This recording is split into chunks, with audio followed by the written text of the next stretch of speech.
Omega RE and Patch for bringing today together. This is an incredible moment for us to have sat on a panel, 3 B Corps, to explore this whole conversation around purposeful business. What is B Corp and what does it mean to us as individuals and businesses? So on the panel today, you've hopefully met everybody already, but we have Nella Pang, Managing Director and Founder of Omega RE.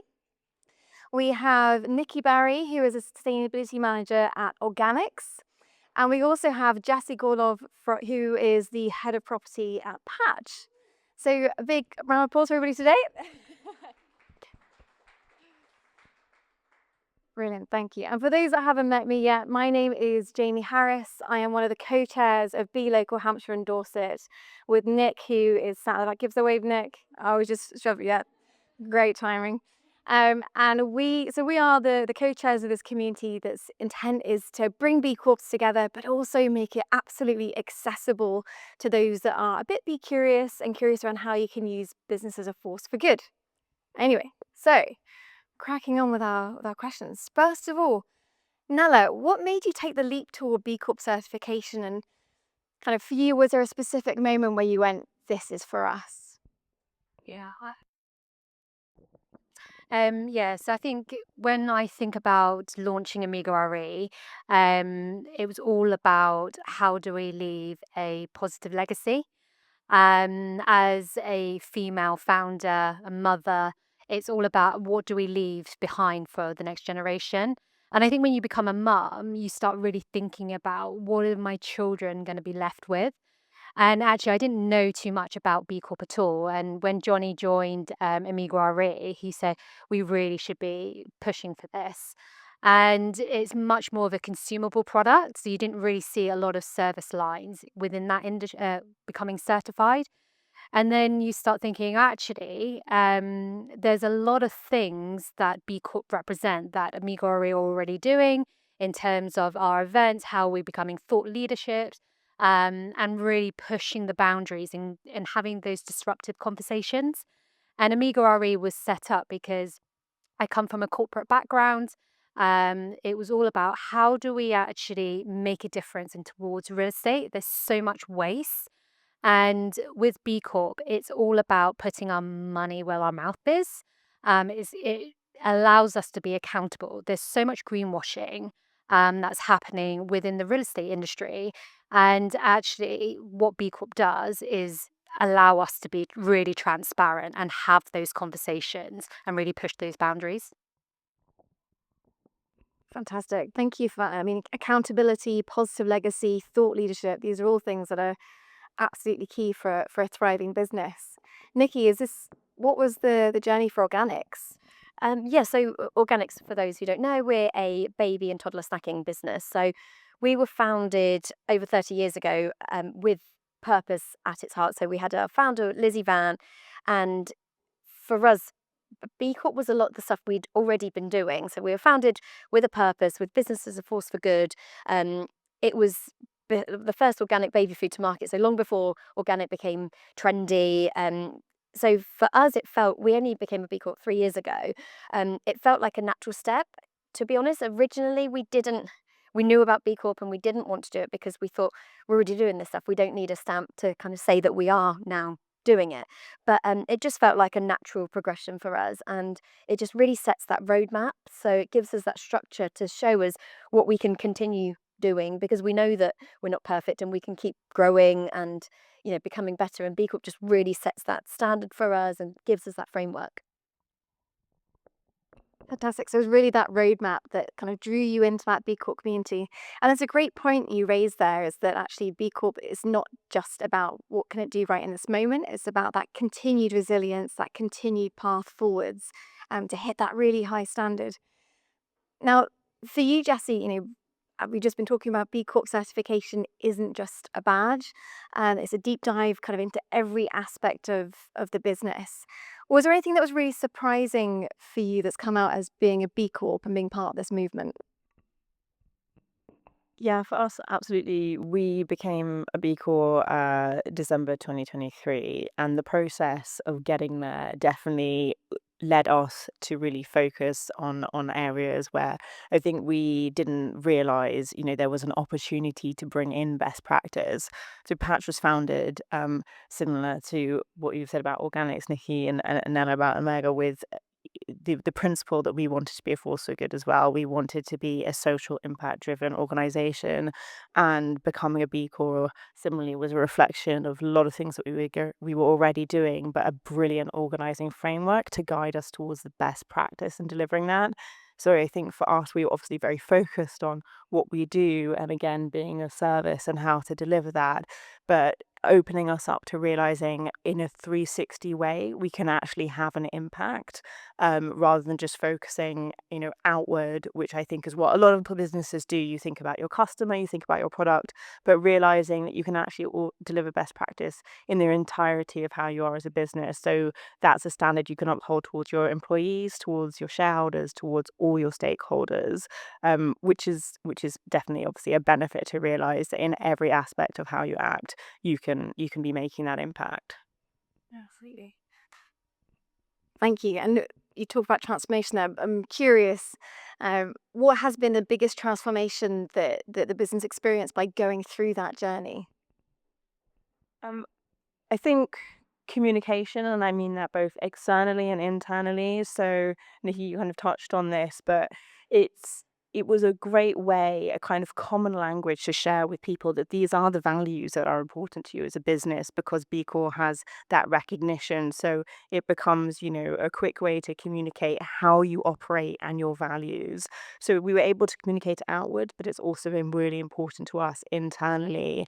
And as we've grown a huge amount over the last couple of years, as people have joined the business, they communicated to us how important that is to them. And we've had such an amazing amount of support internally for people who want to participate in our recertification process, but also making sure that the standards and the practices that we've absorbed through becoming a B Corp are part of their role every day. And that's fantastic, Neve. Saying that it's part of that role every day. There's been a recent survey by Kite Insights. They surveyed people in employment under the age of 26, and 87% of these under 26-year-olds came back and said they expected their job to be a climate job. So actually hearing from these incredible B Corps and hearing that it's embedded and you've got these passionate people bringing this conversation to life, it is really powerful and it absolutely is relevant. I mean, Nella, for you, you're saying there that Johnny was a big driver for this experience that you've gone along and this framework that you followed. What for you was the most surprising moment? To be honest, I think when you so I'm just going to wind back a little bit in terms of who I am. So when I launched the business, I left a really cushy job in the corporate world, set up on the 1st of December, and then 20 days later, found out I had skin cancer. So when you go through a life-changing event, and then it really, you start to wake up and say, what is my purpose? And then when you then go through the process to go through the assessment, and you start thinking, right, I'm really about empowering women. How many females are operating in the real estate world? There's not that many. So I have the very privileged position to be able to elevate other people, and go to schools and colleges. And one of our charity partners, EDT, and that's about how do we bring more the next generation of females into those STEM industries, because ultimately it's about diversity. And in order to create a diverse, inclusive environment, you have to empower that generation and that gender. And it can't just be, oh, we're just going to hire a female because they're a token. That's what we need to move away from. So I think Johnny, yeah, great, it highlighted that to me. But in terms of authenticity, and I was speaking to Nick about this because I had a really difficult situation recently where we had to turn down a business. It was a national rollout throughout the UK, and it was great. It's a life changing for the business, but it's vapes. And sorry, this is no offense for people that vape, it's fine. But it does not stick in terms of our core values. And my husband was very disappointed that I turned it down because financially, as a business owner, that's income. But also, we are standing by our values and we want to work with businesses that are on the same trajectory as us. And because once you align, that's when you can create a movement. Absolutely. And I guess for Nikki as well, he's mentioned earlier, values are a really core part of the business. How does that come to life for you with the team? How is that brought to life each day within different roles or within that trajectory of the business like Nella's just been speaking about? Yeah, or like I say, purpose has always been at the heart of everything we've done, and we live and breathe our values. We have core values that we set as a hero group who own us, and they are written within our objectives, and they really align to the B Corp movement as well. We really engage all of our employees with B Corp, so we're celebrating B Corp month at the moment. So we've got loads of really fun events and just making sure that they understand what B Corp is, because I think when you go through the assessment, you live and breathe it and you know everything about it, but it's quite difficult to explain to everyone else. So we make sure that it's really aligned with all of our objectives. So sustainability is within everyone's objectives within the company, and we make sure that that we live and breathe those values every day. It's all over the office. It's B Corp is everywhere. Amazing. That's great to hear. It's intriguing to hear you're saying about this kind of collective action as well from the three of you. Obviously, B Corp absolutely speaks of itself as this community, and we do see lots of collaborations that come out of the back of it. If you haven't collaborated with somebody already, who would be somebody you want to collaborate with from the B Corp movement?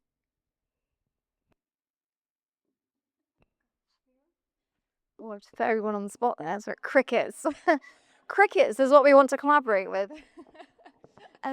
So going on the trend of B Corp month, what I love about the beehive and the bee community is that everyone's so willing to exchange products, and you can contact. So recently last week we did a B Corp beer tasting. And there's loads of B Corp breweries, and they get the raw end of the deal. We gave them baby food and snacks, and they gave us beer. But there's a real so in terms of collaboration, we've done a few social media giveaways and bundles, so anything that like links with being a mum and looking after yourself and looking after baby. So yeah, just the fact that the whole community work together and are so willing to exchange beer for baby snacks, and yeah.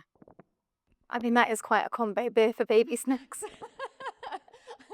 I mean, a collaboration that we might all have heard of is anybody that knows me knows I wax lyrical about this example all the time. Just hopefully one day I will become a taste tester.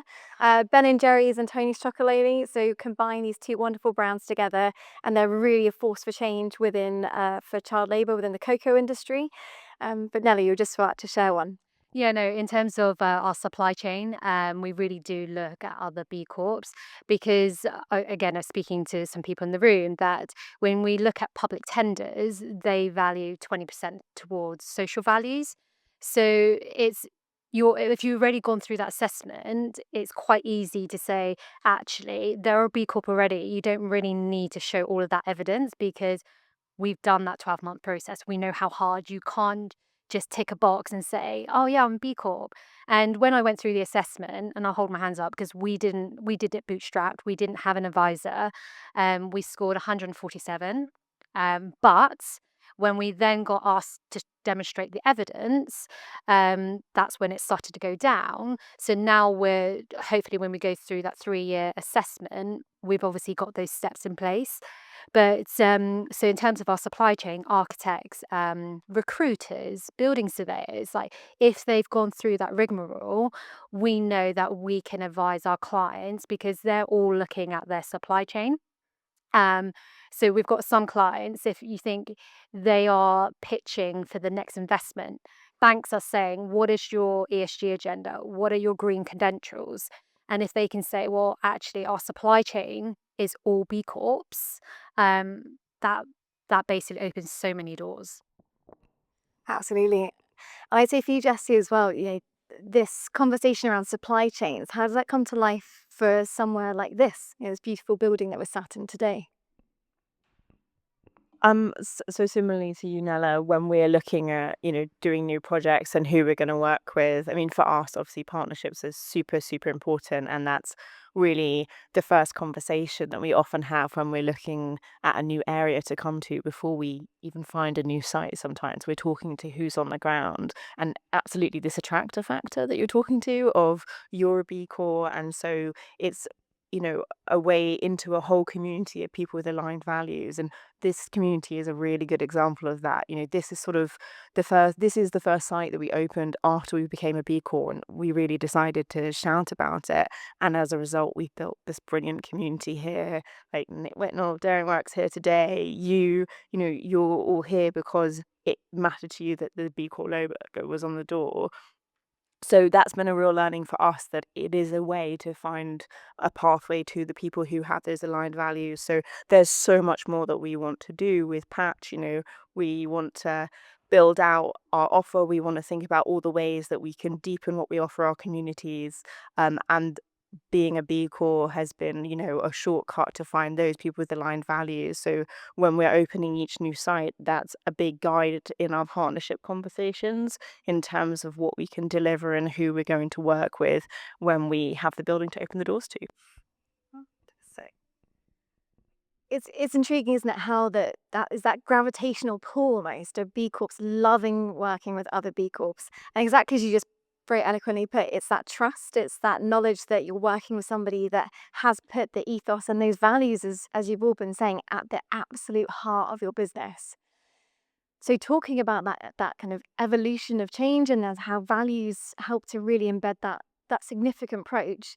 New standards are coming for B Corp. We've been on the same assessment for a while. So for those of you that don't know, so to become B Corp certified, you have to complete what's called a B Impact Assessment. We're currently on version 6. I mean, that doesn't mean anything to you, but what that means currently is that B Corp certified by achieving over 80 points. And there are new standards coming to completely shift the face of how this works. So for yourselves, new partnerships, new standards, new businesses, what excites you about these new standards coming across? Yeah, I was gonna say that I'm not excited. It was like, honestly, those assessments are hard. The amount of times Bernie said you need to provide evidence. Yeah, and but it's great because it really puts you through a microscope of how are you running your business, and then you change your delivery. So, like I said, we're already doing a lot of the assessments anyway, but actually having it on our website, in our employee handbook, is it the values? What is our mission? One of the biggest challenges for me was actually getting it registered on Companies House, changing the articles. I don't know how many times I submitted it, and I was banging my head, and I was like, "Come on, like, why does the computer say no?" So yeah, the assessments, I'm hoping it's not going to be that hard. Um, but one thing I'm going to be watching with curiosity is, as much as people don't like it when it's hard, right? So will there be a fallout of companies? That's what I'm kind of curious to see. But I think ultimately the movement is progress. So like it's increased immensely. There's so many people that are going through the assessment, exploring the idea, and you're then exploring your network, your partnerships. Yeah, I'm with you, Nella. I think maybe excitement is not the word. Sorry, Jamie. I mean, I like you guys. We bootstrapped. I like this term. We bootstrapped our initial certification. We now have some help from Nick, which we're very grateful for the recertification. But I read through the new standards and felt quite overwhelmed. And I think that's why forums like this are so important, because B Corp, obviously, it's a framework and it's a bit one size fits all because it has to be, but you've got everything from, one person entity being a B Corp all the way through to huge corporations, and particularly consumer products. And so being able to share in forums like this, like what is the appropriate version of best practice, and how can you actually size that for being an SME or being, a solo practitioner in some way. Actually, the articles things was easiest for me because I'm a former lawyer, so I was like, bash, know how to do that bit. That bit's done, that's easy. But yeah, some parts of it are really challenging, and I think it is exciting because, as you say, it does force you to look at the whole business, and there's opportunities everywhere in terms of how you can integrate it and how you can best deliver it. And it's exciting to have that challenge, especially when you've got, your employees, like you said, who are of a generation who are really committed, and everyone, like, it's good to be held accountable to this lofty idea of what you should be, and to live up to that. So that's exciting to know that you're going to kind of iterate into being a better business and doing a better job of being a force for good in the way that you do business. But it definitely is challenging, and a little bit, a little bit of trepidation around it as well. So we're due to recertify this year. I think we'll be one of the last to go through the current standards. So I'll have 3 years before we go through the new standards, which is quite nice because I'll be able to watch on and see. But what I like is the fact that you have to be equal across the board. You can't excel in a certain area. And I think looking at our score, we're pretty much flat across the board, so it would be good. But it'll be nice to see where we can push in different areas. And like I say, making sure that you are good across the board. You're not excelling in a certain area and forgetting and neglecting another area. Absolutely, so that's a really great point to make. And for those again that don't know, so the new standards is this shift to minimum standards. So rather than being able to excel in one particular area of a business, there's an expectation from businesses, therefore, in B Corp to have a minimum level that they're achieving across all of these kind of key areas that will be reviewed. And Chris Turner, who heads up B Lab UK, was actually recently on Radio 4. And to your point, he did say there is a bit of an expectation that we are going to lose some B Corps along the way, but they're absolutely comfortable with that, because for a movement like this to continue to be an example of how businesses should be behaving, that those standards have to evolve, otherwise they get left behind. And to your point as well, kind of Jess, we touched there about the size of B Corps. I said at the beginning there's 3 sat at the table, it's actually 4, I forgot myself. So you have, businesses that range in size from my own, which is there's 2 of us, all the way through to kind of the larger businesses like yourselves. So it's not about, I'm too small to become a B Corp, or I haven't got enough turnover to become a B Corp. It's not that at all. If you want to have impactful change and you want to use your business as a force for good, you can become a B Corp. Absolutely. You touched on there, Nikki, a little bit around kind of these expectations of businesses. Outside of B Corp, if there was something that you wanted businesses to be required to do as day-to-day practice, what would that be? Um, I would say stripping back business to the foundations of being a force for good. We watched this amazing film recently, that Nick put on about, it's called Responsible, and it's saying if you're not a responsible business, then you may as well give up now, because you cannot function as a business without being responsible. The future just completely relies on it.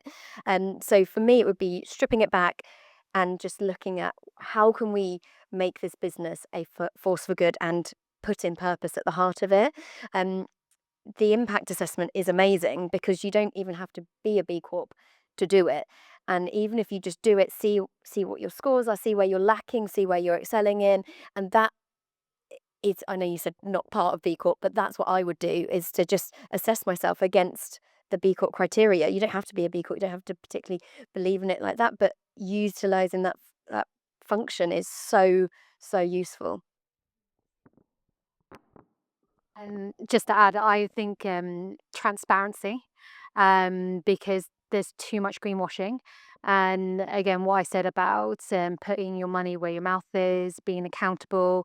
We're really pushing the barriers in terms of within real estate, because there's so much waste people will do a fit out, and then actually the end user will come in and say, actually, I don't want that carpet, I want exposed ceilings, and it just goes to landfill and it's disgusting. So we're thinking about innovation in terms of like digital twins, taking the Matterport. So yesterday I was in Glasgow. First time I used the Matterport, because I normally drag my colleague Cameron up with me. But again, really thinking about sustainability. Do we all travel up there? Do I take it? Do I do a Matterport tour?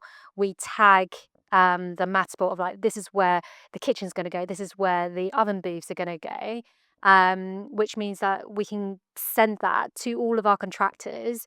They don't have to go and see it. It's a 360 visual of the building. We've explained how we want it to be laid out. But this, like I said, we're putting our mouth where our money is. And then, for example, we've got a building in Southampton. The landlord said, right, we need to reposition it. And you can't knock a building down because it's just not sustainable. So how do you repurpose something? And they wanted to spend 300,000 to jet wash a building.